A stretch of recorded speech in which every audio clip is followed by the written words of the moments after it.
नमस्कार, स्वागत है आप सभी का। और एक अत्यधिक महत्वपूर्ण विषय जिस पर आज हम बात करने जा रहे हैं वो है कांवड़ यात्रा, जो कि श्रावण मास में शिव भक्तों के द्वारा एक महत्वपूर्ण धार्मिक आस्था के रूप में संपन्न की जाती है। और इस पर अभी हाल ही में उत्तर प्रदेश सरकार के द्वारा एक आदेश जारी किया गया था और उसको लेकर कुछ विवाद प्रस्तुत हुए और ऑनरेबल सुप्रीम कोर्ट में याचिका प्रस्तुत हुई और सुप्रीम कोर्ट ने उस पर कुछ इंटरिम ऑर्डर जारी किए हैं। तो आइए देखते हैं इसमें क्या क्या महत्वपूर्ण बातें हुई हैं। जैसा कि देख पा रहे हैं कि महुआ मोइत्रा बनाम उत्तर प्रदेश राज्य और अन्य, एक तो याचिका ये प्रस्तुत हुई, दूसरी नागरिक अधिकार संरक्षण संघ APCR बनाम उत्तर प्रदेश राज्य और अन्य। कांवड़ यात्रा का संदर्भ है इसमें। और कांवड़ यात्रा जो है वो शिव भक्तों के द्वारा की जाने वाली एक वार्षिक तीर्थ यात्रा है और कांवड़ यात्रा से जुड़े हुए जो लोग हैं उन्हें कांवड़िया के रूप में जाना जाता है। ये चित्र देख पा रहे होंगे आप कांवड़ यात्रा से रिलेटेड।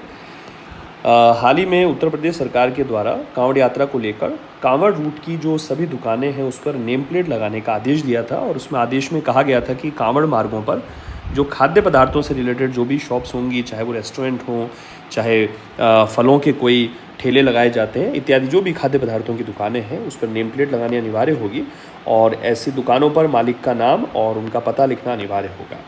ये ऑर्डर मुजफ्फरनगर के सीनियर पुलिस अधीक्षक ने जारी किया था, जिसमें कांवड़ मार्ग के साथ सभी भोजनालयों को मालिकों के नाम प्रदर्शित करने की आवश्यकता है। और इस पर जो पहचान दर्शाने की जो अनिवार्यता थी उसके खिलाफ TMC सांसद महुआ मोइत्रा ने सुप्रीम कोर्ट में याचिका दायर की। महुआ मोइत्रा का जो संदर्भ है, लास्ट ईयर भी जो एथिक्स कमेटी है वहाँ कुछ इनके विरुद्ध जो है मामला दर्ज हुआ था। उस समय भी महुआ मोइत्रा काफ़ी अधिक चर्चित रही थी। खैर उस पर हम कभी और बात कर सकेंगे। आज जो मसला है इसमें उस पर हम चर्चा कर रहे हैं। तो उत्तर प्रदेश सरकार और उत्तराखंड सरकार द्वारा जारी निर्देशों को इसमें चुनौती दी गई है। निर्देशों में कथित तौर पर वार्षिक कांवड़ यात्रा के मार्ग पर स्थित सभी खान पान की दुकानों के जो मालिक हैं उनको अपने नाम, पते और मोबाइल नंबर के साथ साथ अपने कर्मचारियों के नाम सार्वजनिक रूप से प्रदर्शित करने के लिए बाध्य किया गया है, याचिका में कहा गया है। इसके अलावा याचिका में जो महत्वपूर्ण बात कही गई है वो ये है कि जो सार्वजनिक व्यवस्था, जिसे पब्लिक ऑर्डर भी हम कहते हैं, लोक व्यवस्था बनाए रखना राज्य का सकारात्मक दायित्व है। राज्य नागरिकों को सार्वजनिक व्यवस्था बनाए रखने के लिए अभिव्यक्ति की स्वतंत्रता यानी कि जो फ्रीडम ऑफ एक्सप्रेशन है उसके अपने अधिकार को छोड़ने के लिए बाध्य करके अपने दायित्वों का त्याग नहीं कर सकता है। और ये राज्य और नागरिकों के बीच के रिश्तों को उलट देता है। हम जानते हैं कि फंडामेंटल राइट्स की जब भी बात होती है उसमें स्टेट और नागरिक के मध्य जो संबंध हैं उनका उल्लेख किया जाता है।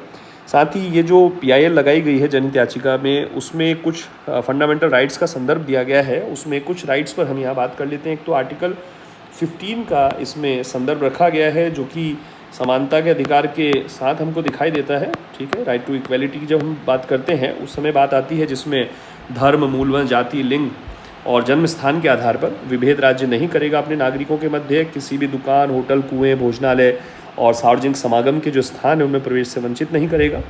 इसके अलावा निजता का अधिकार जो आर्टिकल 21 है, जिसमें गरिमापूर्ण जीवन के अधिकार की बात होती है, right to life with dignity की बात होती है। और उसमें निजता का अधिकार जो हाल फिलहाल के वर्षों में आर्टिकल 21 का पार्ट बना है पुट्टुस्वामीवाद के अंतर्गत।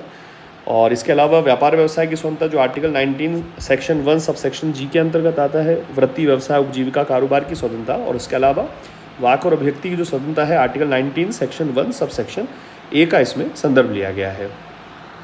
फिर जनहित याचिका में सुप्रीम कोर्ट से यह अपील की गई है कि वो विवादित निर्देशों को रद्द करे। और तहसीन पूनावाला बनाम भारत संघ 2018 का केस है ये। इसमें सुप्रीम कोर्ट के फैसले जो दिए गए थे उनको सख्ती और प्रभावी तरीके से लागू करने के निर्देश जारी करे।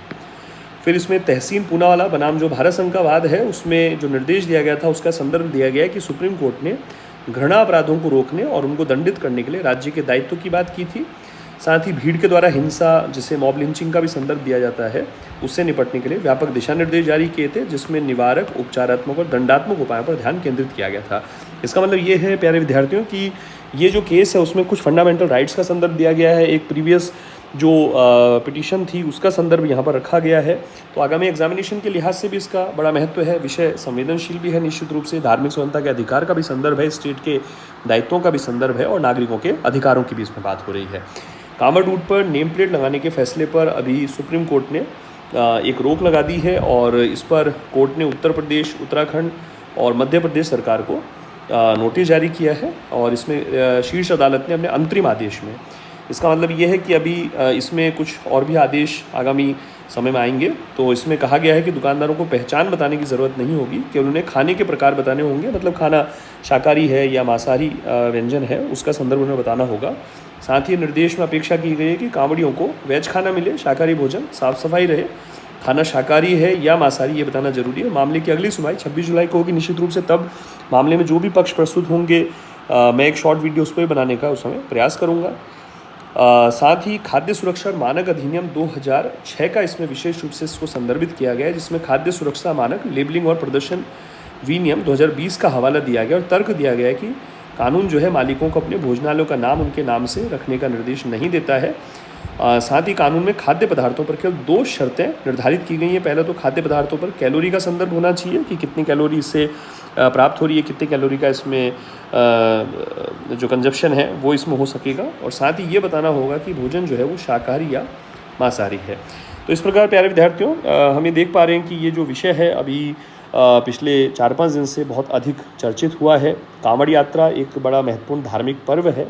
श्रावण मास में शिव भक्तों के द्वारा महत्वपूर्ण जो तीर्थ स्थल है, महत्वपूर्ण जो धार्मिक स्थान है, वहाँ एक यात्रा करने की परंपरा वर्षों से विद्यमान है। धर्मशास्त्रों में भी उल्लेख होता है।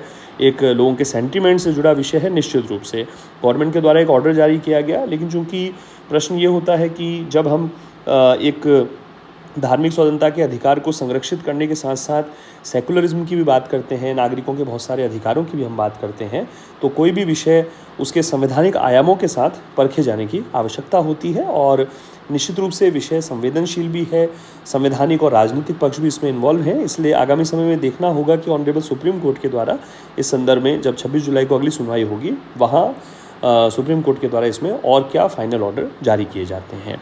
तो मिलते हैं एक और नए वीडियो में हम लोग। नमस्कार, धन्यवाद।